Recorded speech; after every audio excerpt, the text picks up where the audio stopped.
Buenas tardes a todos, bienvenidos nuevamente al espacio del Encuentro de Cuidadores. El día de hoy nos acompaña la doctora Laura Franco, ella es médica general del hospital, quien nos va a acompañar con el tema de síndrome metabólico. Les agradecemos a todas las personas que se encuentran conectadas, todas las dudas, inquietudes que tengan frente al tema, por favor, las socializan por el chat y les estaremos dando respuesta. Nuevamente invitarlos a los encuentros de familia, son espacios que se hacen todos los jueves de 1 a 2 de la tarde de manera presencial y virtual. Entonces le damos paso a la doctora Laura. Por favor recuerden ir diligenciando la asistencia que se comparte por el chat del Facebook Live. Gracias. Muchas gracias, Laura. Bueno, como decía ella, mi nombre es Laura Franco, yo soy una de las médicas generales de aquí del hospital y hoy vamos a hablar de un tema llamado síndrome metabólico. Puede sonar un poco extraño, de pronto vamos a creer que no sabemos qué es esto, pero vamos a ver que es algo que podemos conocer de cerca, solo que no sabíamos que tiene este nombre. Entonces, ¿qué es el síndrome metabólico? Es un conjunto de condiciones de salud o enfermedades que se presentan de manera simultánea, es decir, en el mismo tiempo, en una persona y la ponen en alto riesgo de desarrollar enfermedades graves como infartos, accidentes cerebrovasculares, que es lo que llamamos comúnmente trombosis o derrames, cáncer, enfermedad renal y otras complicaciones. ¿Cuáles son estas enfermedades que se presentan de manera simultánea en la persona? Hipertensión arterial, la presión alta, diabetes mellitus o azúcar alto y dislipidemia o niveles elevados de colesterol y triglicéridos, así también como la obesidad central, es decir, la obesidad en esta parte del abdomen. Entonces, ¿qué pasa con este síndrome metabólico? Estas 4 condiciones, la obesidad, hipertensión, diabetes y dislipidemia, crean en el organismo un estado proinflamatorio. ¿A qué se refiere esa inflamación? No al estar hinchado, que a veces llamamos estar inflamado, sino que es la liberación de sustancias que son perjudiciales o nocivas para el cuerpo. Digamos que lo van a uno enfermando desde adentro, esta liberación de sustancias inflamatorias, y nos van deteriorando la salud. Entonces, ¿cómo funciona esto? ¿Por qué pasa este síndrome metabólico? A ver, todo lo que nosotros comemos, el cuerpo lo convierte en energía, ¿cierto? ¿Energía para qué? Energía para caminar, para hablar, para hacer cualquier cosa. Nuestro cuerpo convierte la comida en energía. Cuando tenemos más ingesta de alimentos de lo que gastamos, es decir, comemos más de lo que estamos utilizando de energía en nuestro cuerpo, el cuerpo guarda esa energía, porque eso no se puede perder. ¿Cómo guarda el cuerpo esta energía? En forma de grasa. De las moléculas de grasa que, así como ve uno cuando abren un marranito o algo que tiene como unas bolitas amarillas debajo de la piel de grasita, así también hay esas bolitas de grasita dentro de nosotros, pero no solo debajo de la piel, sino también entre los órganos. Entonces, las moléculas de grasa están normalmente en el organismo guardando energía, pero cuando ya se vuelve demasiado, esas moléculas de grasa se vuelven muy grandes. Ahí es donde empezamos a tener aumento pues de este tejido grasoso en la piel y ya el cuerpo no es capaz de nutrir tantas células grasas, algunas se van muriendo y liberan estas sustancias que son nocivas para el cuerpo. Entonces, en nuestra sangre va circulando para todo el cuerpo, para todas las células, tanto el oxígeno para que las células respiren como la glucosa para que la célula coma, ¿cierto? Así como nosotros comemos y respiramos, las células hacen lo mismo y eso lo transporta a la sangre. Cuando esas células grasas se van acumulando cada vez más, también se acumulan dentro de nuestras venas y dentro de nuestras arterias. Entonces, hacen el paso de la sangre muy estrechito. Eso quiere decir que ya no le está llegando buena sangre con oxígeno y glucosa, que es el alimento, a las células, hasta que llega un punto donde se puede tapar del todo la arteria y ya no le llega sangre a esa parte del cuerpo y a la parte del cuerpo que no le llegue nada de sangre se va a morir. Entonces, cuando esto pasa en el corazón es cuando nos da un infarto, que esas arterias pequeñitas que tiene el corazón, que lo nutren a él mismo de sangre con nutrientes, se tapan, ya no pasa más sangre por ahí y el pedacito de corazón al que no le llega la sangre se muere.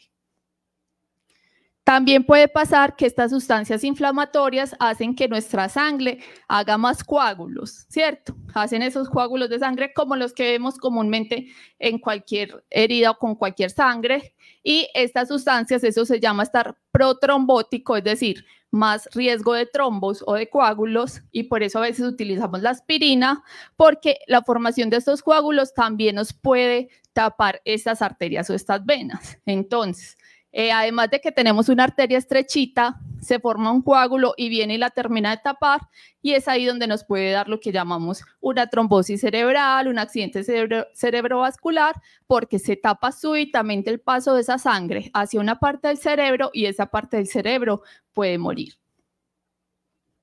Entonces, ¿cuáles son los síntomas de este síndrome metabólico? En general no tiene unos síntomas específicos, suele ser asintomático o puede tener síntomas muy inespecíficos, como que mareos, dolores de cabeza, visión borrosa, pero como les digo, no es algo que sea muy preciso. La idea es que si presentan cualquiera de estos síntomas, consulten a su médico. Así no los presenten, si consideran que tienen riesgo, que están en sobrepeso u obesidad, es bueno que vayan a una cita médica porque muchos de estos problemas de salud son asintomáticos, es decir, no presentan ningún síntoma.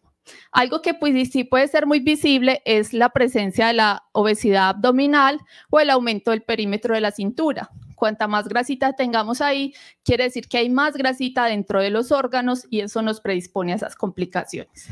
¿Cómo diagnosticamos el síndrome metabólico? ¿Cómo sé si yo lo tengo, si mi mamá lo tiene, si mi esposo lo tiene? Con 3 o más de las siguientes características. Entonces, una circunferencia abdominal aumentada. Medirse aquí la cintura en el abdomen con una cinta métrica, relajadito, sin sumir, sin chupar barriga. Y si tiene más de 89 centímetros en las mujeres o más de 102 centímetros en los hombres, ahí tenemos un criterio. Eso se considera obesidad abdominal. Si tiene una glucosa en ayunas de más de 100 o, en otras palabras, es diabético, es un segundo criterio. Si tiene la presión arterial elevada o es hipertenso, es un tercer criterio. Si tiene los triglicéridos en más de 150, es un cuarto criterio. Y el colesterol HDL bajito. Hay diferentes tipos de colesterol en nuestro cuerpo. El colesterol HDL o de alta densidad nos protege de esos efectos nocivos que veíamos ahorita de las células grasas. Entonces, tener ese factor protector bajito es otro criterio diagnóstico. Entonces, necesitamos solo 3 de estos. Si yo tengo obesidad abdominal, soy hipertensa y soy diabética, tengo síndrome metabólico. Si tengo obesidad abdominal, soy diabética y tengo los triglicéridos altos, tengo síndrome metabólico. Entonces, miren que es algo que sí conocemos. Yo creo que todos conocemos a alguien, o tal vez nosotros mismos, que tienen estos, al menos 3 de estos criterios, y entonces esa persona tiene síndrome metabólico. ¿Cómo lo tratamos? ¿Qué vamos a hacer cuando presentamos el síndrome metabólico? Primero que todo, hay que tratar las enfermedades que están componiendo ese síndrome, ¿cierto? Si estoy hipertenso, hay que tratar la hipertensión. Si estoy con problemas de diabetes, hay que tratar la diabetes. Si tengo colesterol alto, hay que tratar eso.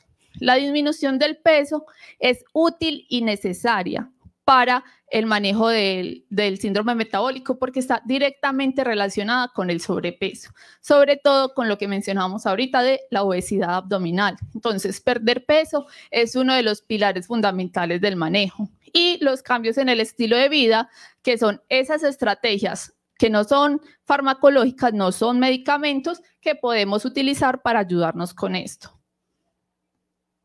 Entonces, ¿cuál es ese tratamiento no farmacológico que podemos utilizar? La idea de esto es que todas las personas podemos hacerlos en la medida de nuestras posibilidades y no se requiere pues que un médico sea quien lo prescriba, sino que todos podemos hacer estas cositas. Actividad física, listo. Yo sé que no es fácil para todas las personas que ir a un gimnasio, que pasar tantas horas haciendo ejercicio, no sé qué, pero cualquier tipo de actividad física que podamos hacer va a ser beneficiosa.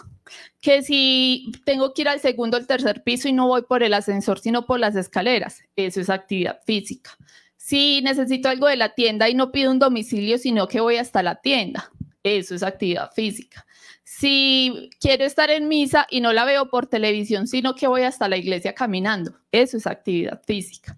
Todas esas cositas nos van ayudando. Incluso ejercicios solo de tren superior, que es que me duele mucho las rodillas, la cadera, o definitivamente no puedo utilizar mis piernas. Hacer ejercicios con los brazos también es esa actividad física y cansa horrible. Usted haga 30 minutos de ejercicios de los brazos y termina sudando, porque eso también es actividad física. La alimentación, creo que ya todos conocemos pues estas recomendaciones de que comamos más frutas, más verduras. Una recomendación muy importante y que antes casi no se mencionaba es el consumo de proteínas.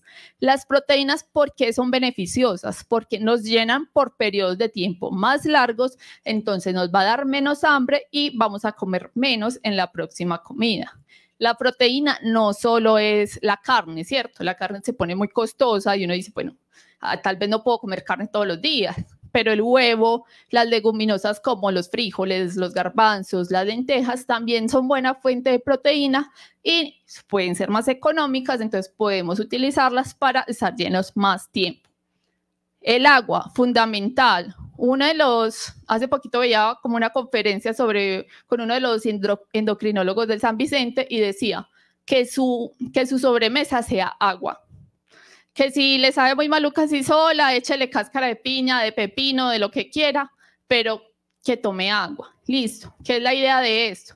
Que nuestro cuerpo pueda aprovechar en mayor cantidad los nutrientes y no utilicemos o no ocupemos esos niveles altos de azúcar tomando una bebida que probablemente no nos va a tener otros beneficios. La sal, limitar las ingestas perjudiciales. ¿Qué son estos? Las cosas que consumimos pero que deben ser en poca cantidad para que no nos hagan daño. Por ejemplo, la sal. ¿Qué pasa con la sal? ¿Por qué se recomienda a las personas que sufren de la presión que no coman tanta sal? En nuestro organismo, todo lo que nosotros comemos o todo lo que le entramos al cuerpo se va al sistema circulatorio, ¿cierto? Se va a la sangre. Cuando tiene muchos niveles de sal, es decir, comemos mucha sal y se absorbe mucha sal a ese sistema, lo que hace el cuerpo para contrarrestar ese nivel elevado de sal es arrastrar más agua. Entonces, dentro de ese sistema circulatorio, que es un sistema cerrado, porque usted no le entra y le sale sangre, sino que su sangre recircula ahí adentro, si aumenta la cantidad de sangre, va a aumentar la presión que se hace contra las paredes de las arterias y eso es lo que nos ayuda a subir la presión. Entonces, comer bajito en sal nos garantiza de que haya menos volumen sanguíneo circulante y menos presión hacia las arterias. También la sal va lesionando el funcionamiento de los riñones y también nos produce dificultades con la presión.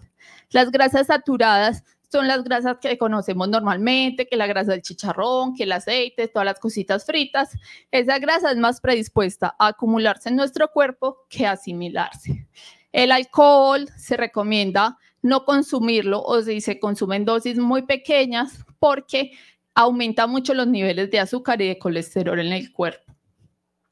Y los azúcares simples es lo que llamamos el dulce, ¿cierto? Las cosas que son simple dulce, la aguapanela, los juguitos en cajita, las gaseosas, los confites, se llaman azúcares simples porque no le dan al cuerpo otro beneficio aparte de ese sabor dulce o de ese azúcar. Entonces, una fruta tiene azúcares, ¿cierto? Una fruta es dulce, pero tiene vitaminas, minerales, fibra, que es diferente a tomarse una gaseosa o un juguito de caja, que no nos da ninguno de estos otros beneficios, sino que es sencillamente agua con azúcar. Y otra de las recomendaciones no farmacológicas es no fumar. Ninguna cantidad de cigarrillo se considera beneficiosa para el cuerpo. Es decir, si usted se fuma un cigarrillo, no quiere decir que sea mejor que no fumarse ninguno. En ninguna medida el cigarrillo es bueno para el cuerpo. ¿Qué pasa con el cigarrillo? Lo que usted se fuma viene y entra a los pulmones y de ahí se absorbe hacia la circulación. Eso recircula por todo el cuerpo. Entonces, por ejemplo, uno de los primeros factores de riesgo para el cáncer, no solo de boca, de garganta, de pulmón, sino también, por ejemplo, de vejiga o de mama, es fumar. Entonces uno dice, bueno, ¿y qué tiene que ver la vejiga con fumar, cierto? Eso está muy lejos.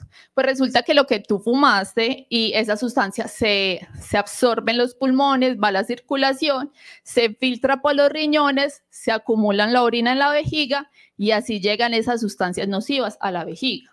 Finalmente, después de un tiempo puede desarrollar cáncer. Por supuesto, no todas las personas que fuman van a desarrollar un cáncer, pero también los predispone más a infartos y accidentes cerebrovasculares porque hace que se liberen más esas sustancias proinflamatorias que hablábamos ahorita, que son las que van deteriorando como la salud de nuestro cuerpo. ¿Cuál es el objetivo del tratamiento del síndrome metabólico? ¿Por qué hacemos esto? ¿Por qué no puedo vivir sencillamente con mi presión alta, con mi azúcar alto, si yo no siento nada? Porque nos puede llevar a todos estos desenlaces. Entonces, lo que queremos tratando el síndrome metabólico es disminuir el riesgo de enfermedades graves, complicaciones y muerte. Por ejemplo, los infartos, los accidentes cerebrovasculares que decíamos ahorita, las trombosis, la enfermedad renal y la ceguera. ¿Por qué enfermedad renal, ceguera y amputación? Vamos a juntar esas tres como en un mismo mecanismo, sobre todo en personas diabéticas. ¿Qué pasa con la diabetes? Esos niveles altos de azúcar en la sangre hacen que la sangre se vuelva, digamos, muy espesa y ya no pueda circular bien por los vasitos sanguíneos más pequeñitos que tenemos, que son los de los ojos, los de los riñones y los de las partes más lejanas del cuerpo, como las punticas de los dedos de los pies. Como ya no circula bien la sangre, no de una manera súbita, como hablábamos ahorita, digamos, con un infarto, sino de a poquitico, esas partes del cuerpo van perdiendo la función de a poquitico. Entonces, así se desarrolla la ceguera. La diabetes es la principal causa de ceguera en personas adultas, porque ya no le llega buena circulación de sangre y oxígeno a los ojitos y se van dañando las células. Lo mismo pasa en los riñones y lo mismo pasa en las piernitas porque ya pierden la sensibilidad, los piecitos dejan de sentir como todos los estímulos y se pueden hacer una herida, no se dan cuenta porque no sienten y esas heridas se infectan y se vuelven muy difíciles de tratar. Desafortunadamente muchas veces llevan a la amputación de las extremidades. Entonces, ¿qué es lo que queremos evitar tratando estas enfermedades? Que lleguemos a estos desenlaces desfavorables para que tengamos una vida sana más prolongada. ¿Y qué tiene que ver este síndrome metabólico con la enfermedad mental? ¿Qué tiene que ver con la salud mental? ¿Por qué nos compete a nosotros en este hospital mental? Bueno, resulta que las personas que tienen enfermedad mental o los pacientes psiquiátricos tienen un mayor riesgo de muerte prematura, es decir, de morir antes del tiempo que esperaría uno que vivan por varias causas. Y el 60% de esas muertes prematuras son por enfermedades cardiovasculares, como los infartos y los accidentes cerebrovasculares. Entonces, miren que hay una proporción muy alta de estas muertes prematuras que están ligadas a esas enfermedades cardiovasculares. Los pacientes con cualquier tipo de enfermedad mental, depresión, trastorno bipolar, esquizofrenia, ansiedad, incluso déficit de atención, estrés postraumático, tienen un 58% más de riesgo de tener síndrome metabólico. Es decir, si usted padece alguna de esas enfermedades, tiene un riesgo mucho mayor de desarrollar síndrome metabólico. ¿Y por qué se da eso? Porque hay varios factores. Uno, que los estilos de vida suelen ser menos saludables, o sea, son más sedentarios, consumen más cigarrillo, comen alimentos menos saludables, tienen falta de adherencia farmacológica. El paciente no solo no se toma los medicamentos psiquiátricos, sino que tampoco se toma los medicamentos de la presión y del azúcar. Y hay abuso de sustancias que también pueden alterar ese perfil metabólico. Por ejemplo, la marihuana les da mucho apetito, entonces empiezan a tener un consumo alto de alimentos porque es un efecto secundario de la sustancia. O la cocaína aumenta la presión, aumenta la frecuencia cardíaca y es de hecho de manera más común una causa de infartos en pacientes jóvenes. Entonces, esto es perjudicial. También, ¿qué pasa?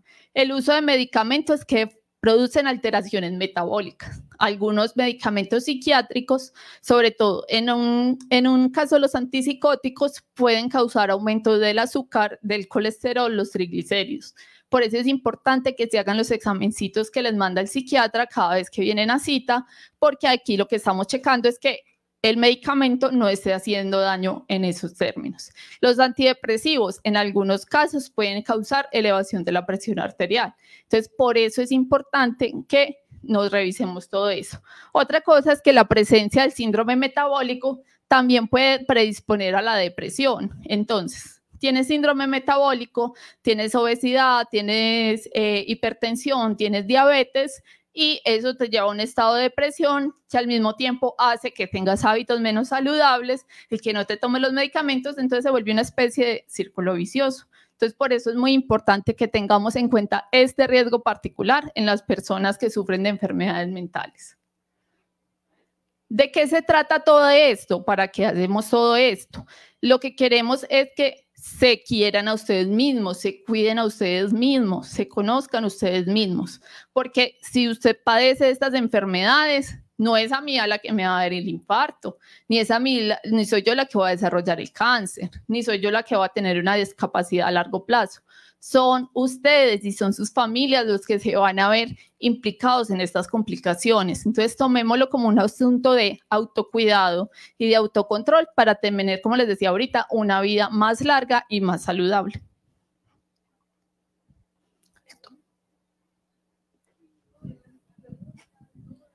Yo tengo una pregunta. Listo, por aquí hay una pregunta.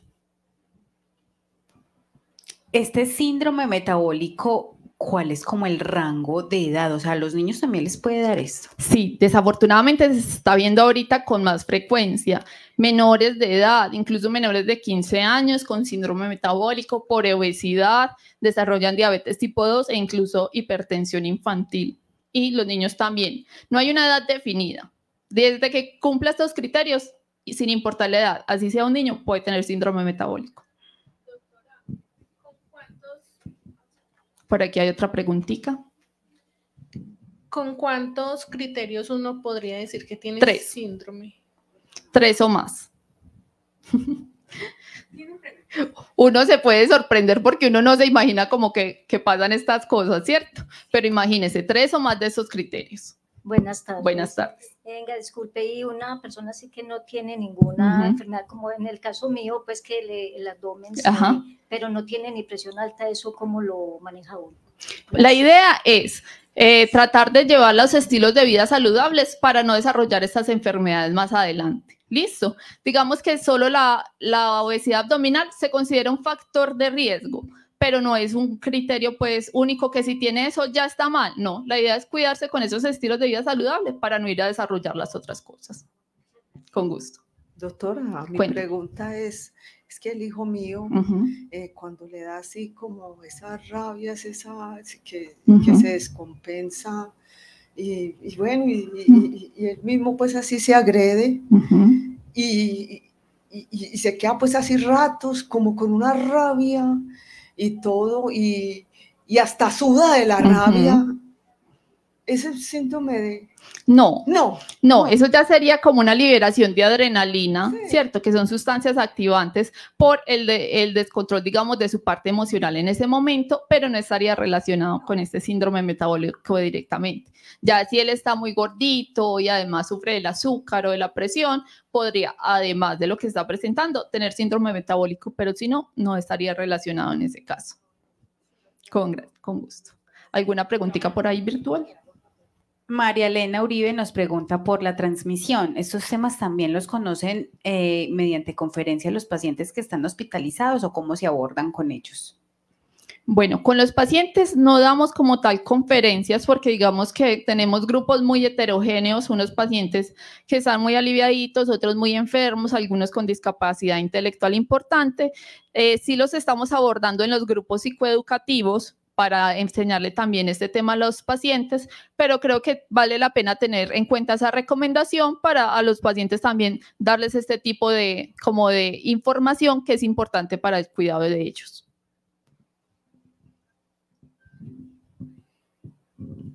Doctora, la pregunta mía es, como yo soy hipertensa y todos estos síntomas, todas las cosas que usted mencionó, a mí me han pasado, porque yo también sufro así como de depresión, ver pues a mi hijo así tan enfermo, yo pues así me tratan de dar también taquicardias, yo me mantengo pues muy enferma, lo que me está pasando a mí es como relacionado a lo que usted está hablando, doctor. Sí, puede estar relacionado. La hipertensión, el sobrepeso abdominal, los niveles altos de estrés también son proinflamatorios y los pueden predisponer a eso. Por eso es súper importante que te tomes tus medicamentos que te hayan recetado, tanto para la parte de la hipertensión como, si es necesario, para la parte de la depresión, para mantenerte en unos niveles adecuados. Cuando uno, a pesar de ser, digamos, hipertenso y diabético, se toma sus tratamientos y los niveles los mantiene controlados, disminuye significativamente el riesgo de desarrollar esas complicaciones.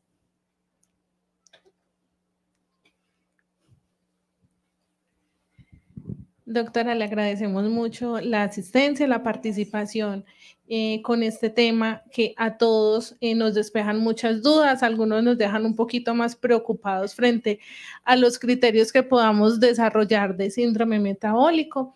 El llamado acá es a cuidarnos, a ser conscientes como de los síntomas que podemos estar presentando, consultar y tener una alimentación consciente y balanceada frente a la prevención de enfermedades a nivel orgánico y psiquiátrico y activar como esas rutas de salud cuando sean necesarias.